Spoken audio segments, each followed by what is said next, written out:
बिस्मिल्लाहिर्रहमानिर्रहीम अस्सलाम वालेकुम। 11 अप्रैल 2022 पाकिस्तान, इंडिया और बांग्लादेश पैसे भेजने वाले भाई इस वीडियो को देख लें ताकि आपको पता चल सके कि आज आपके मुल्क के लिए किस बैंक का रियाल रेट सबसे अच्छा चल रहा है।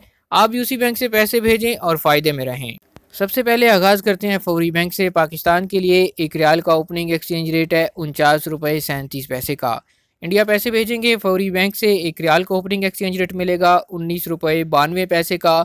और बांग्लादेश की बात करें तो फौरी बैंक एक रियाल को ओपनिंग रेट दे रहा है 23 टका 25 पैसे। दूसरे नंबर पर हमारे पास है STC पे एप्लीकेशन। पाकिस्तान के लिए आज एक रियाल को ओपनिंग एक्सचेंज रेट है 49 रुपये 21 पैसे का।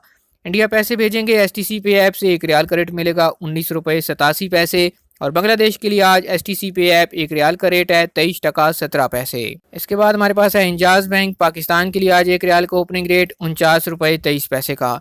इंडिया पैसे भेजने पे इंजाज से एक रियाल का रेट मिलेगा 19 रुपये 89 पैसे। और बांग्लादेश के लिए इंजाज बैंक आज का रेट है 23 टका 35 पैसे। आखिर पे बात करते हैं तहवील अल राजी की। पाकिस्तान के लिए आज का ओपनिंग रेट है 48 रुपये 99 पैसे का।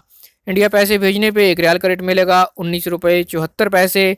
और बांग्लादेश के लिए तहवील अल राजी एक रियाल का रेट चल रहा है 22 टका 95 पैसे। इतना ही। मजीद खबरों और न्यूज़ अपडेट्स के लिए चैनल को सब्सक्राइब कीजिए, बेल आइकॉन प्रेस कीजिए ताकि नई आने वाली वीडियोज़ की नोटिफिकेशन आप तक पहुँचते रहें।